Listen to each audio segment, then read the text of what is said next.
Thanks everyone for waiting as we just give a moment for more folks to join. All right, so we're gonna just go ahead and dive right in. Again, welcome everyone. Thank you so much for joining us today for our second episode of our webinar series, Getting to Zero Waste in the US, where we're gonna be talking about producer accountability. My name is Lauren Fernandez. I use she, her pronouns, and I will be moderating today's webinar. A quick intro, I am the development director with Just Zero, and for anyone new to Just Zero, we are a national nonprofit focused on advancing community center zero waste solutions. On that note, I'd like to introduce our panelists today. Feel free to wave so folks can see who you are. Oh, you have your names. So long day, folks, I apologize. We have Peter Blair, Policy Director, also here at Just Zero, Michael Ohini, Executive Director of Story of Stuff, and Jordan Parker, the founder and director of the Triveni Institute. A couple of housekeeping notes before we dive in to our conversation. This webinar is being recorded and you will receive a recording in the near future. And you're welcome to ask questions in the chat throughout the event. We will do our best to answer as many questions as possible during our Q&A portion at the end of the webinar. So we're here today because the US is in a waste crisis. For decades, we've all been sold this false narrative about waste. We just need to recycle better, and it's on us as individuals to make sure that happens. But what about the reality that most plastics are not recyclable, are made with toxic materials, and pollute at every stage of their life cycle? This is the greenwash narrative corporations have told us for decades, that this is our responsibility. It's their way of deferring responsibility for the waste they create in our country. Even worse, we've had major corporations make false promises to reduce their waste, but we have yet to see any of those promises come to fruition.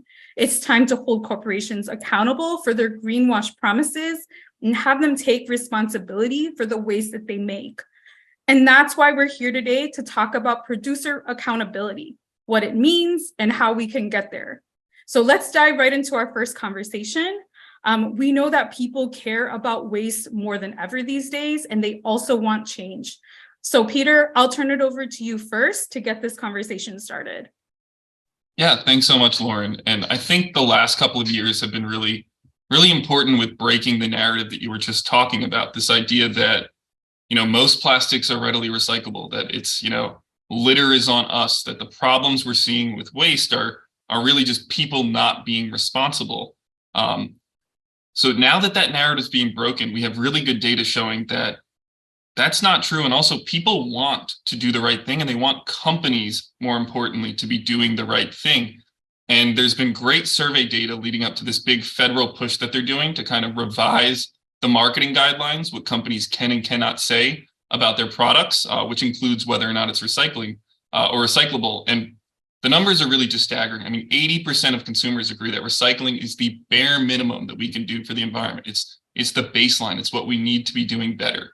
76 agree that recycling makes us feel better about our purchases. They want to purchase products that are recyclable. They want to make sure that the things they're buying can be used again and again, that it's not just going to go to a landfill or incinerator. So we've definitely seen a shift in both the narrative and a growing consensus that people want products that are recyclable. They want sustainable, environmentally friendly products. The question is, are the corporations going to listen to us? And right now, the answer is no, unfortunately.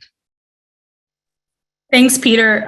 We know that this is the kind of information we need more of the general public to understand to help us move towards good zero waste solutions. Michael, can you share more about what it looks like to build people power to address our waste crisis? Sure. Yeah, happy to. And thanks everyone for joining. I'm excited to be here. Thank you, Just Zero, for organizing us.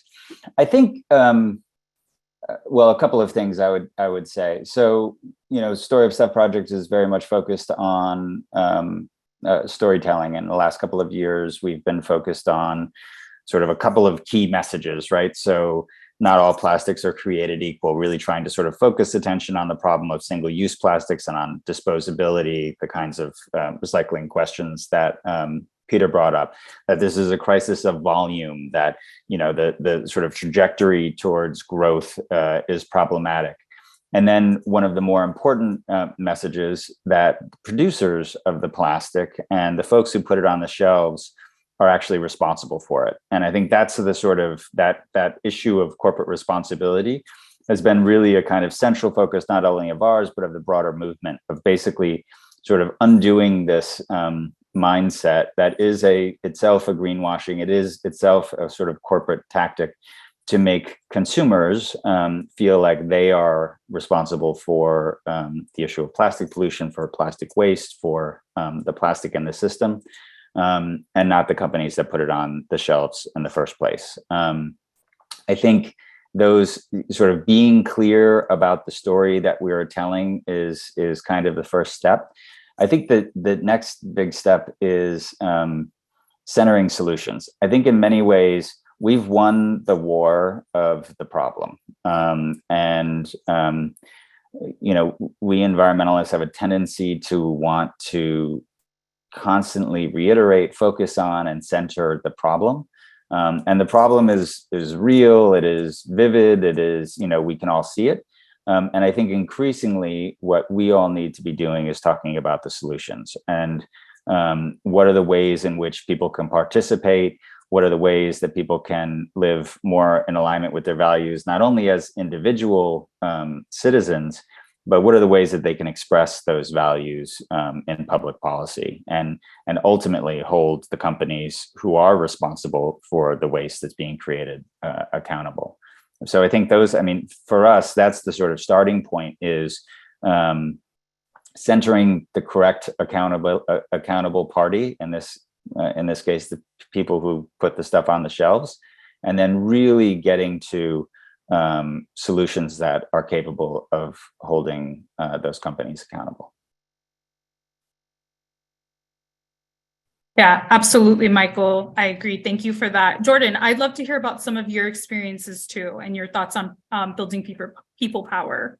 Sure. Yeah. So I use she, they pronouns. I am located in Chicago, Illinois. And a couple of years ago, a group of organizations and individuals formed the Coalition for Plastic Reduction, a statewide group just made up of different orgs to work collectively on this issue. And the power of a coalition is really important, because one individual, one organization can be written off really easily, but it's very difficult to write off 35 organizations. So we are learning a lot. We're a very young organization, young coalition. And one of the things that we're learning is that there aren't just two discrete groups, environmentalists and industry. It's a lot more nuanced than that. You have many, many different interests within the environmentalist community. I can go more into that later, but many different interests, many different goals, different strategies. You also have egos. Environmentalists have egos, just like everybody else. So that has been really, really interesting, just to go through and be part of here in Illinois. And we've had a really, really amazing legislative session in terms of the organizing we've accomplished and the power we've gained. And I'm just really looking forward to more. This is great information, y'all. Thank you so much for sharing about your experiences. So let's dive in more to how we fixed our waste problems with zero waste, how we fix the problems with zero waste policies, like what solutions are we going to focus on? So my first question, which Michael, I'd love for you to jump in about this, what are packaging responsibility laws and what do they do? I mean, you know, at its simplest, EPR laws, or packaging responsibility laws, are based in the concept that the polluter pays. That, you know, as I was saying earlier, it is the company that puts the product on the shelf, that makes the decision about how to package a product, that is ultimately responsible for the end of life of that packaging. And the theory goes that as you as you one, hold them accountable for that packaging financially. So you sort of remove the weight of responsibility financially from ratepayers or taxpayers. Typically, we are left footing the bill to clean up after these companies. So you shift that financial responsibility. And then the theory goes, as those companies have to internalize that cost, which they have historically been able to externalize, that they will start to shift the way that they package their goods or deliver the products so that it's less expensive for them. They often also have, outright sort of restrictions on certain types of materials. So, Lauren, you were talking earlier about the kinds of plastics that are mechanically recyclable or economically recyclable in the United States and the kinds of plastics that are not. So attempts to move, for instance, in California, attempts to move towards plastic materials and then other materials that are either actually practicably recyclable or compostable, and then to actually just say certain materials can't be used at all. So that in essence is the sort of that's the big picture. That's great. Thanks so much, Michael. So my next question is, Peter, and I'd love for you to answer this, is where are these laws being considered right now in the United States? Yeah, that's a great question. And unlike the lawyer that I am, I'm not going to answer it directly yet. I just wanted to add to what Michael was saying. And, these laws that we're talking about, producer accountability, it's important to remember that this isn't a new concept. We've thankfully been doing this for a while. And the bottle bill, which if you're not familiar with it, that's a tried and true policy. We've got only 10 states, unfortunately, in the US that have this, but that's a great example of producer responsibility. We know beverage containers are recyclable when they're kept clean. We know that there's this great way to keep them recyclable, keep them clean, and that's having a separate, producer-funded system for collecting and managing them. So we have this idea, and it's been around for a while. What we're seeing is a new wave where it's trying to focus holistically on packaging waste, which is just a huge amount of what we throw out. You think about when you go to the grocery store or any store, what you purchase, it's wrapped in layers and layers of packaging. In some states it varies, but we're talking about like 25 to 35% of the waste stream is just the stuff that comes wrapped around the things we actually want to purchase.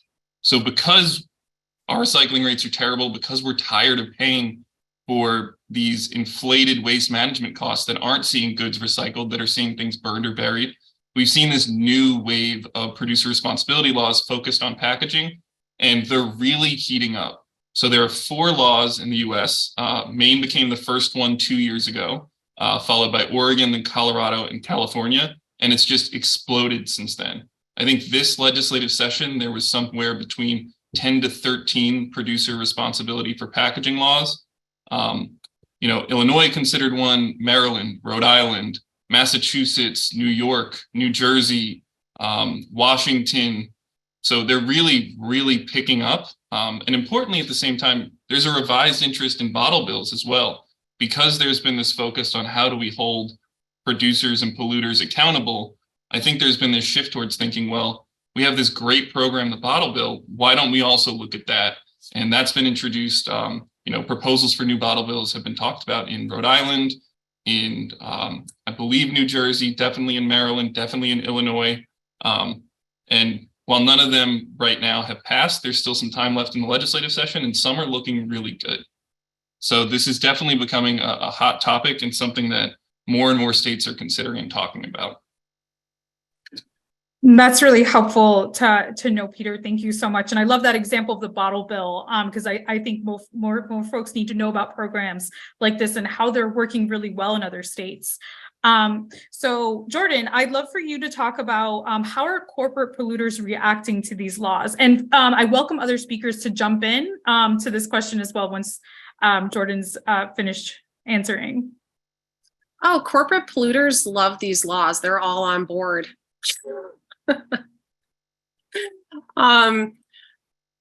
Like I said before, about the nuance of, environmentalists and industry, it's it's really difficult to just say, oh, the environmental community or industry.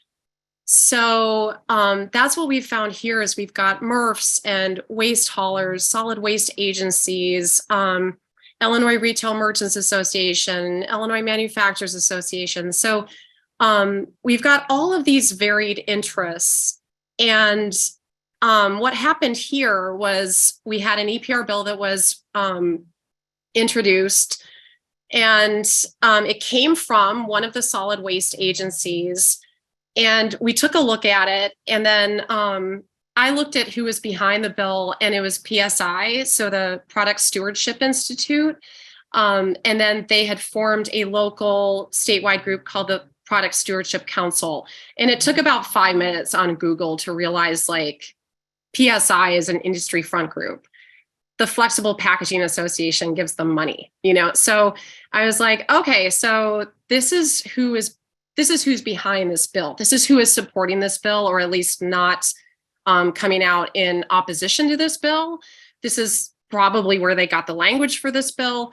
So I sent an email with my personal analysis of this. And I said, you know, as a coalition, we need to get behind killing this bill because it's an industry bill.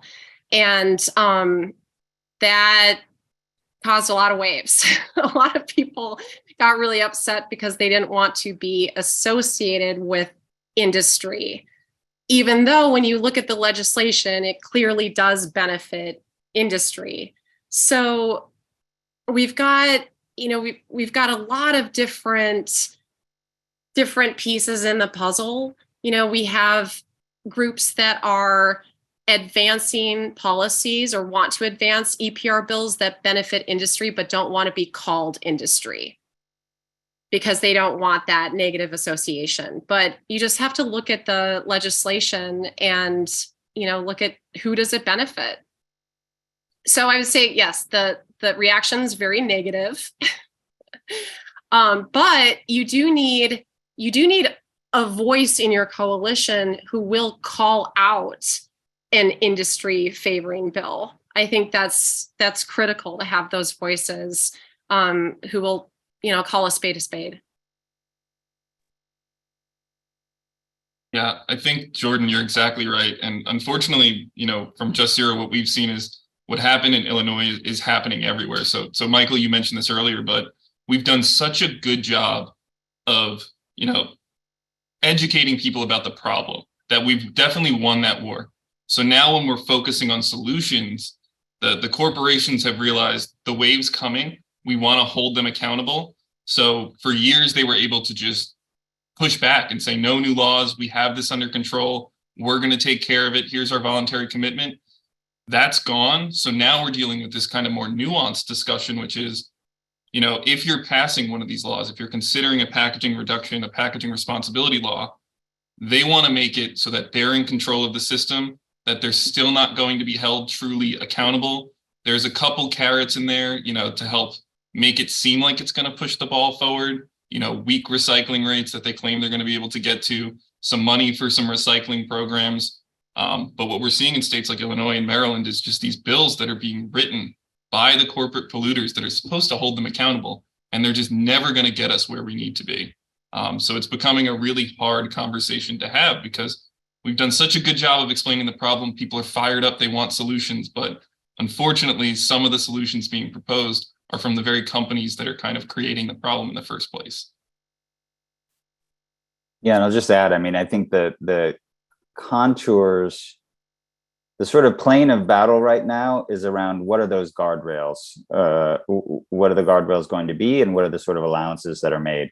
I think, you know, Peter, you mentioned there's a really important piece of this, which is, are these laws actually aimed at reducing packaging, at reducing waste, or is it just a management system for waste?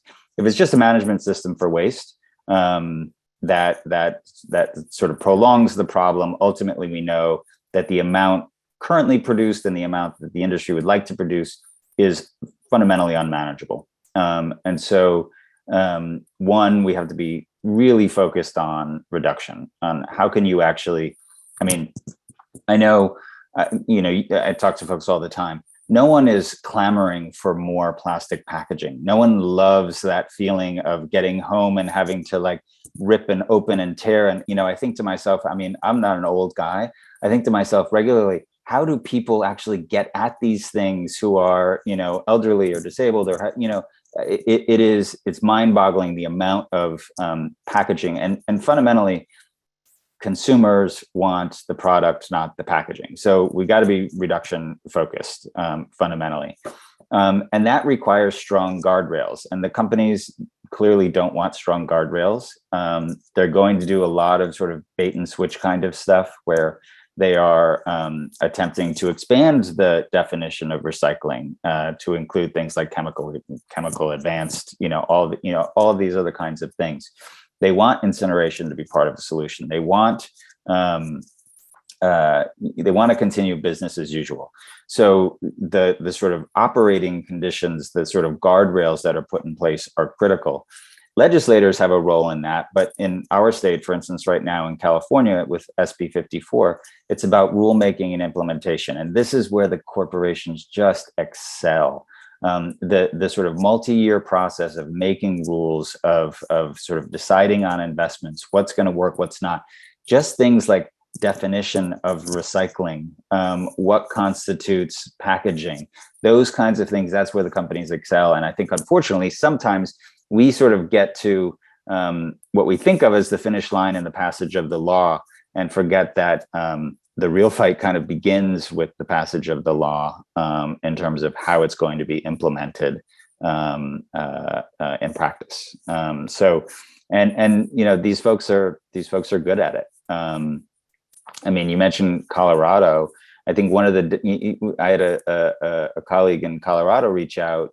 We do some work around the bottled water issue, and they were kind of perplexed that Blue Triton, which is kind of the inheritor of Nestle Waters North America, supported that EPR law. And I was like, well, of course they supported the EPR law because it didn't include a bottle bill, and they fundamentally don't want a bottle bill. So these kinds of intricacies in terms of the corporate strategy. It's one, delay as much as possible. Two, it's distract with false solutions. And then three, ultimately, it's kind of dig in your heels and attempt to do everything that you can to ensure that you're not ultimately held responsible. They do a great job of making a show of their desire to be responsible, their concern about the problem, their willingness to make voluntary commitments. And our job is really to hold them accountable with strong guardrails, strong definitions, and strong accountability. Absolutely. Can I just piggyback on something that Michael said? Sure. So the real crux of the division here in Illinois that we discovered right away was the difference between people wanting to reduce and people wanting to recycle. So the environmental community was, if we could call it that, but people representing the environmental interests were like, okay, we need to transition to a reuse and a refill economy. We need to reduce the amount of waste. Whereas people on the waste haulers, MRFs, industry groups, PSI, PSC, they were all like, no, we just need to recycle more. We don't have to reduce any of this. And we'll co-opt the phrase extended producer responsibility. And then we'll make sure that doesn't reduce any of this waste. We keep churning it out. And then we'll just find new ways to define recycling, like Michael had said earlier, like through chemical recycling. So huge philosophical difference there between how we're going to address this.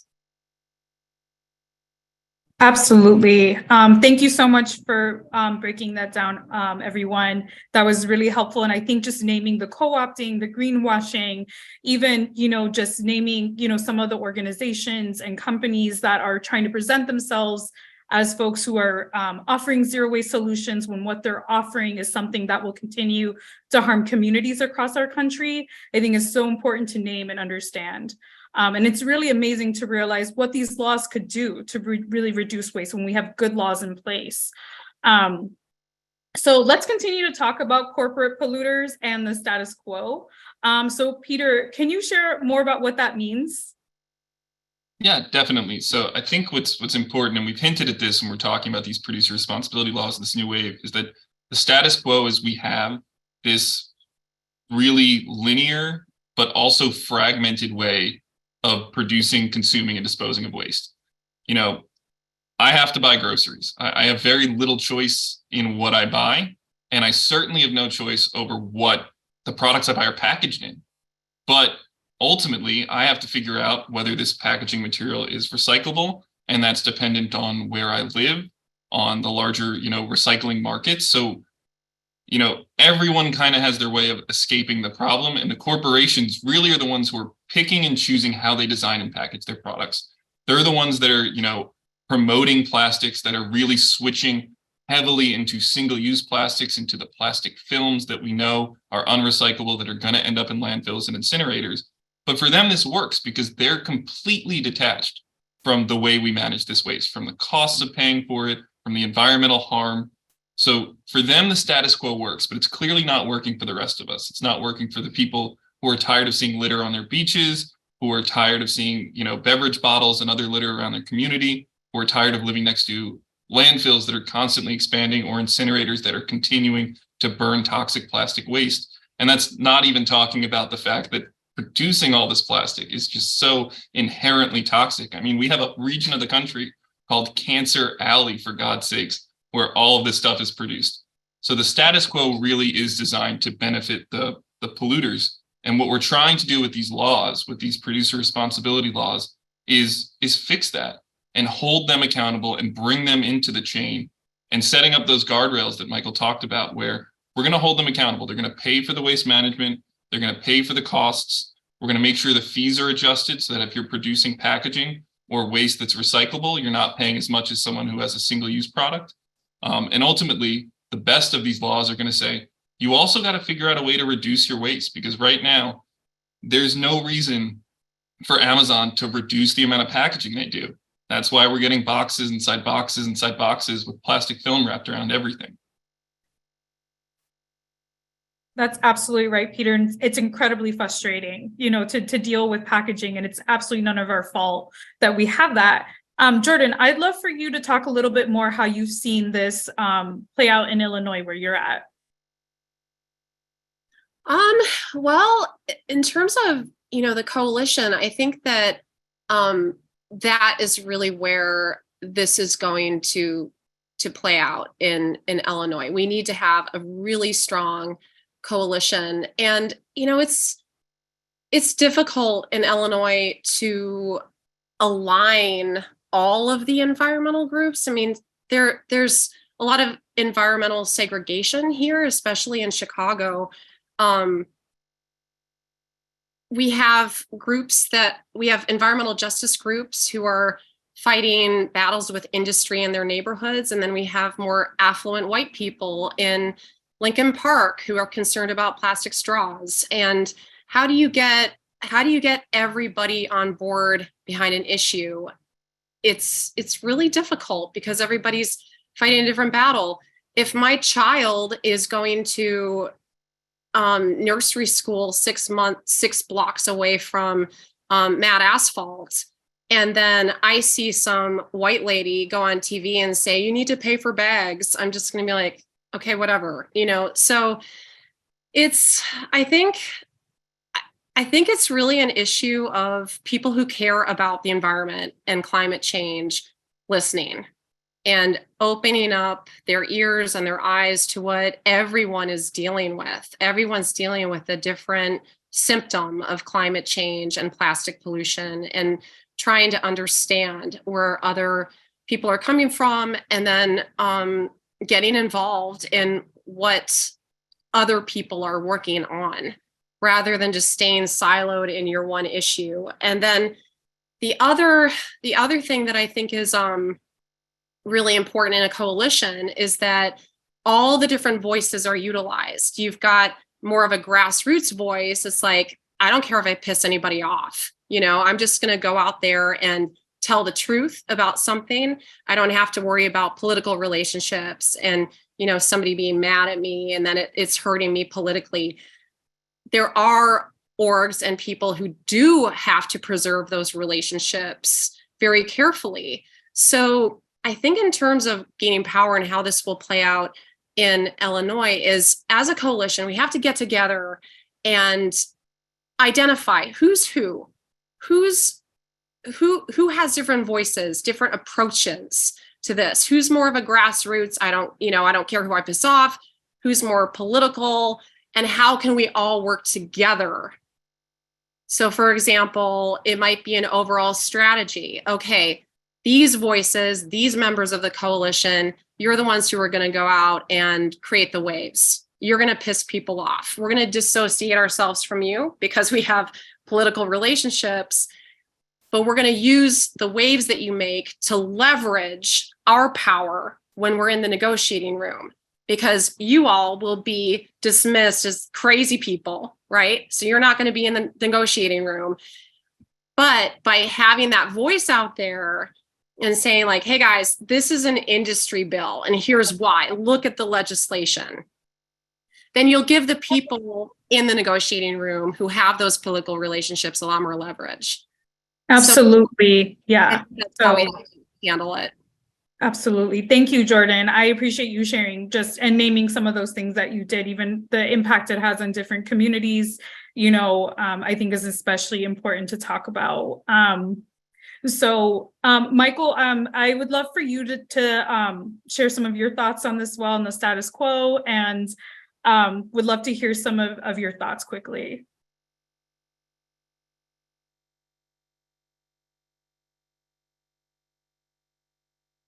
If specifically too, if you could just talk about what it looks like to call corporations out, what has kind of been like your experience in that as well. Yeah, I was sorry, I was on mute. I think we have the fast-moving consumer goods companies in many ways on notice.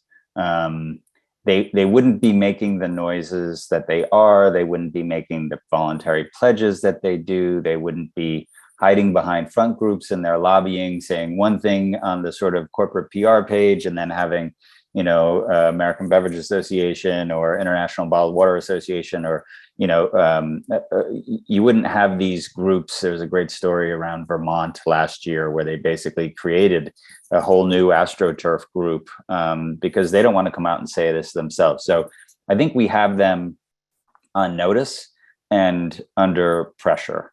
I guess I would agree with Jordan that ultimately the sort of righteousness of our ideas and the benefits that will accrue to our society from implementing the kinds of solutions that we support aren't enough. If just being righteous was enough, we'd have already won. Ultimately, you need political power, and I think building power to be able to actually parry the political power that these fast-moving consumer goods companies, their allies in the oil and gas industry, in the chemical industry, we've got to build that kind of political power. And that requires us centering values, not, specific policies and getting hung up on it's this policy or this sort of minutia, but really sort of centering values, opening up the sort of understanding of who these stakeholders are, what their interests are, and what kinds of value they provide in moving us away from this sort of single-use disposable economy. And then really, I think importantly, continuing to challenge the companies. There's a Break Free from Plastic, the movement has done, I think now 5 years running, these brand audits, basically, which are sort of supercharged beach cleanups, right? So most beach cleanups, the goal is remove the waste and dispose of it. The waste starts piling up the next day. With a brand audit, you're basically not only recording what type of plastic it is, but if there is identifiable branding, whose waste is it? And for 3 years, I think it's 3 or 4 years running now, Coke, Pepsi, Nestle have been among the 3 largest global plastic polluters. continuously calling them out, not allowing them, not ceding the ground of, oh yeah, we support solutions to this issue, and we're doing the right thing and we're making these voluntary commitments, but continuously calling them out is really critical. Absolutely. We can't be afraid to point fingers. And I think the more we point fingers, the more lawmakers understand the sort of falsehoods that these companies in many cases are pushing, and the more likely to be held accountable they will. I guess I just mentioned one other thing.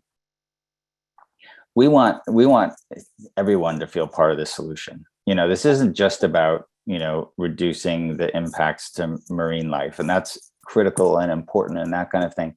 It's also about the kinds of communities we want to live in, the ways that we want to spend our money. It is about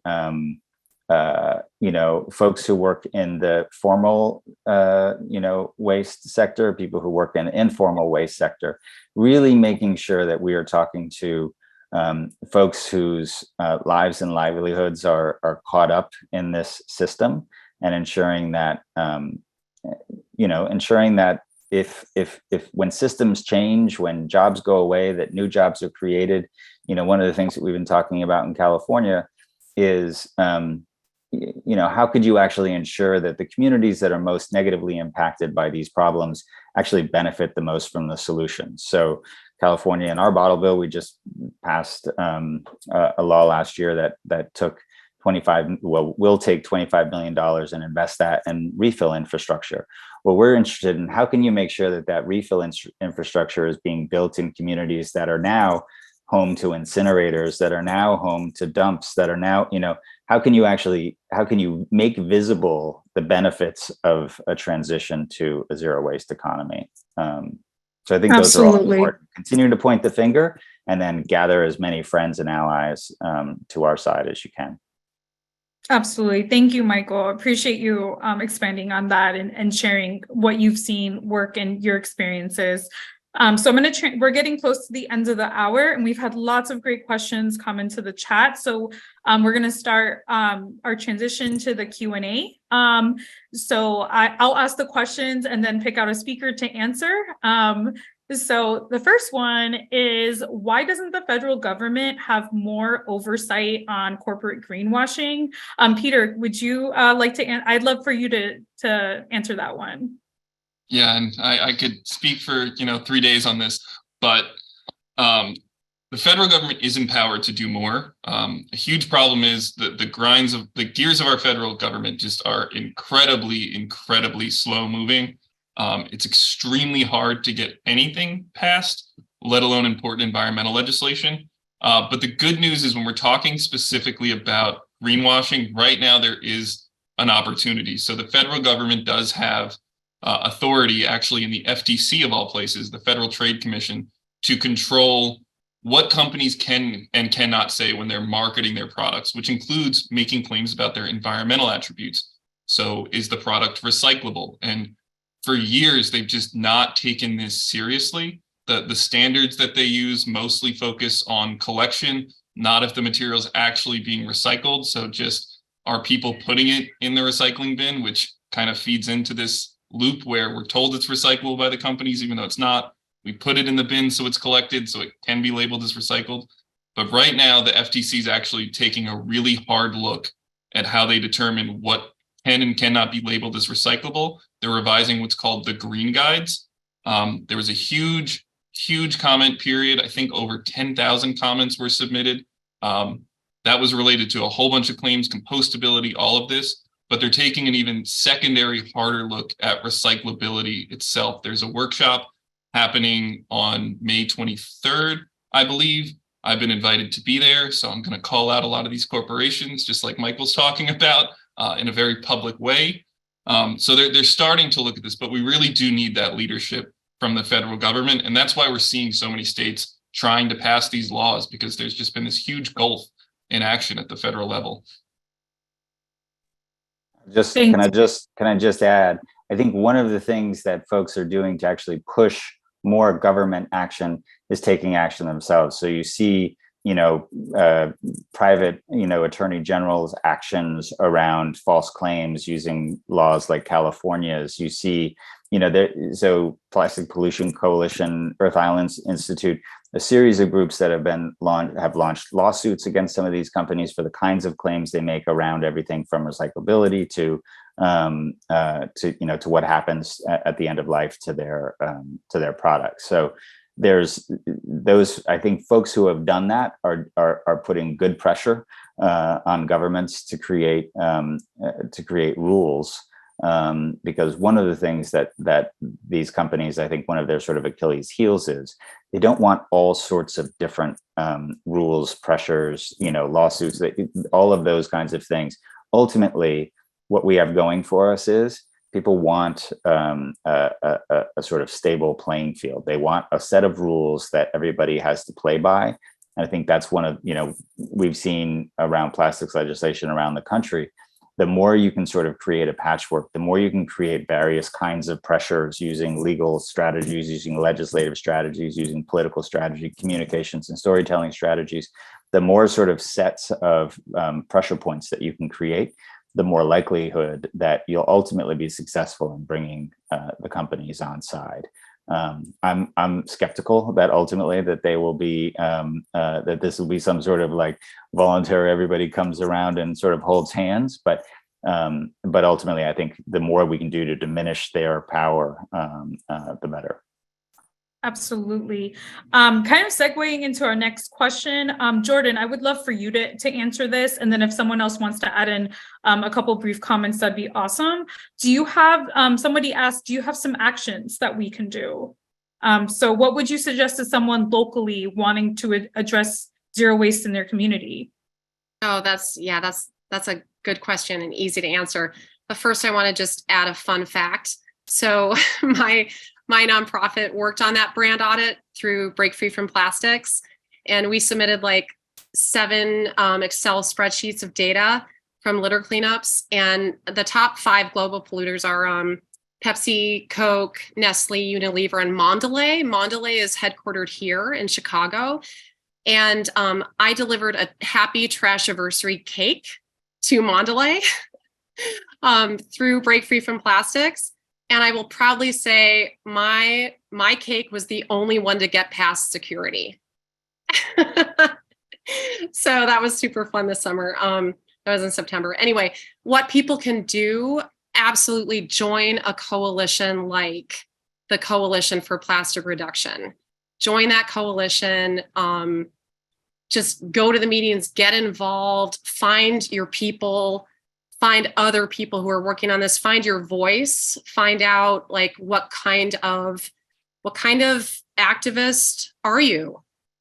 What role do you want to play in this movement? And then the other thing I would say is find things to show up at personally. So I'll just put a little plug for my Trash and Revolution Trash and Show that I'm having on May 20th in Chicago. We're going to have like 300 to 400 people there.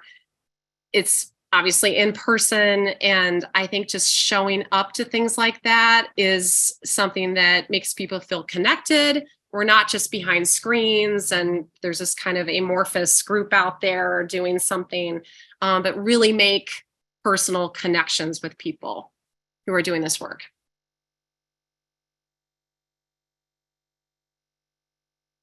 That's great, Jordan. Thank you so much for offering that. And I really appreciate hearing your experiences and your wins and your creativity, how that comes out into your activism. So another question, Peter, if I'd love for you to jump in on this, is it seems like money is the bottom line for so many corporations. Can we make it more profitable without plastic? Yeah, that's a great question.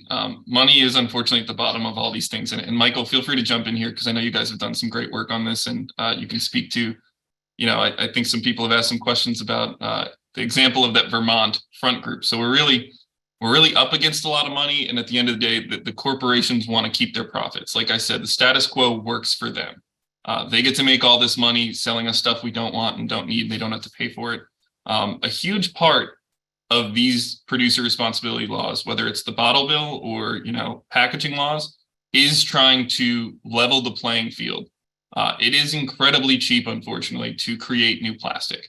Our oil and gas industry is heavily subsidized, and plastic is, a byproduct of those processes.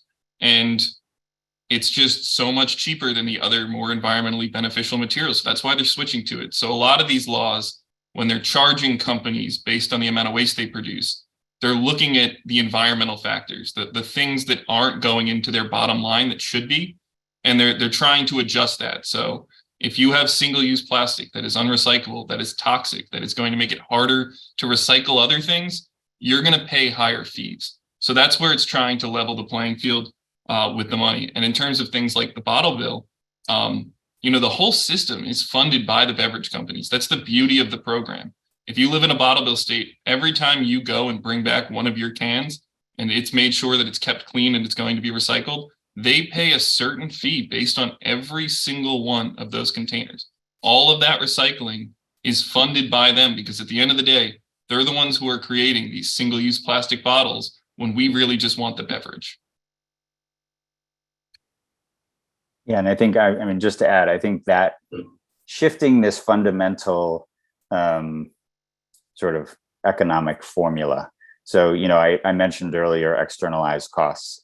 The companies right now, part of the reason it's cheaper to do, as Peter is saying, is they're not held responsible for either the sort of upstream costs to the climate, to people's health, or the downstream costs, waste management, disposal, incineration, the costs of cleanup in the environment, or the sort of economic costs of litter and sort of how communities feel about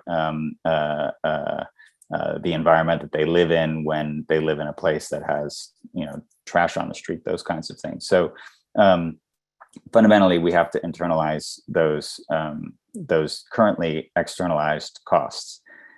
I think ultimately, in terms of the big sort of solutions vision, it is a massive waste of resources that we create this packaging and then throw it away.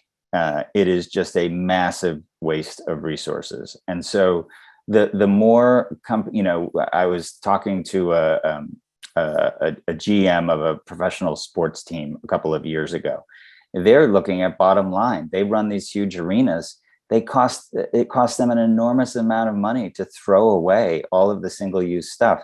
They would much rather have a system for reuse that allows them to, use reusable cups for beverages, for instance, get them back, wash them, and put them back into reuse. Ultimately, they're going to save money over the long run.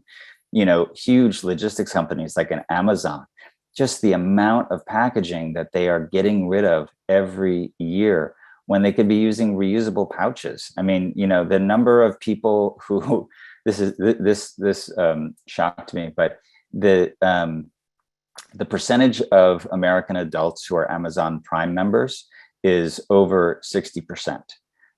So you've got a company like Amazon that's fundamentally a logistics company that could be saving enormously by actually reusing packaging, by having pouches that are coming back to them. The number of times that, an Amazon van is on my block just every day, let alone every week, the ability of those companies to become reverse logistics companies as well, and ultimately to save money and to improve their relationship with their customers, because nobody, again, people want the products, not the packaging. Nobody loves having to deal with all of this stuff. Nobody loves having to sit there over the garbage bin and the blue bin and figure out what goes where. And my wife said to me the other day, like, what do we do with this? And I said, it goes in the trash. And she's like, really? Shit. And I'm like, yeah, this is, nobody likes that feeling. And so the more companies can do to ultimately reduce their own costs and build a relationship with their customers is based on the quality of the product, not on all of this packaging that gets thrown away, I think the better. That's a long-term case that has to be made, but I think ultimately we'll be successful in making it. Thanks, Michael. That's really helpful. We just had a couple more questions. I wanted to make sure. I think we can do maybe one or two more. But Jordan, I'd love for you to share what would you recommend as a resource if someone's looking for bills in their state, like EPR or bottle bills? How can they find out if their state has one? or is considering one?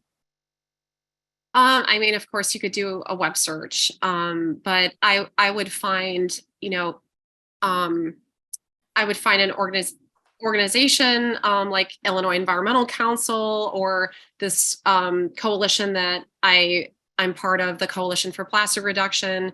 Reach out to them, and then you can also find out about this legislation and make a personal connection rather than just, do your own research. Because when you do your own research, you're going to want to get involved, on like, oh, okay, now I know this is, and now what do I do? So I would say find the environmental org, that seems to be doing a lot of work on this, and find a coalition.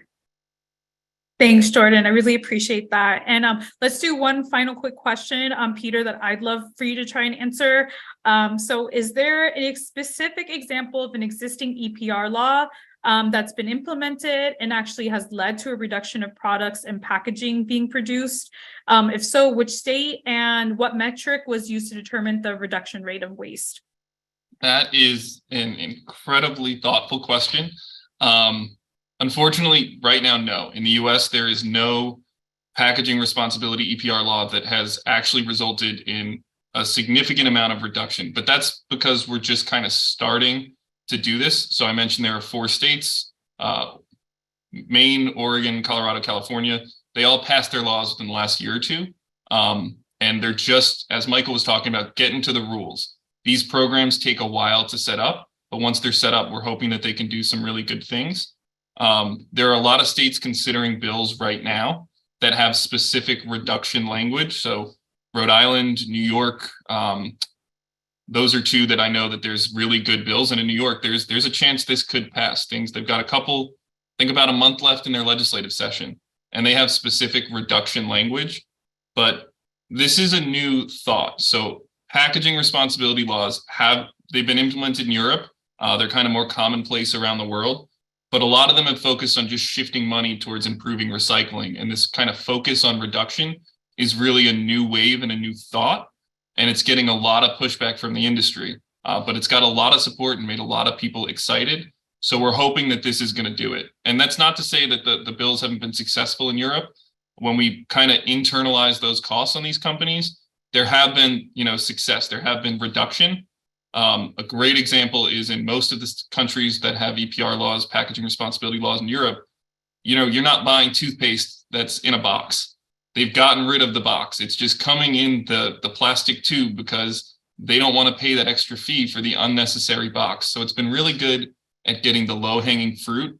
But this new wave of laws, what we're hoping is going to be the kind of laws that are going to really get at the problem, that are going to have reduction targets, those are just starting to really be considered, and we're really excited about them.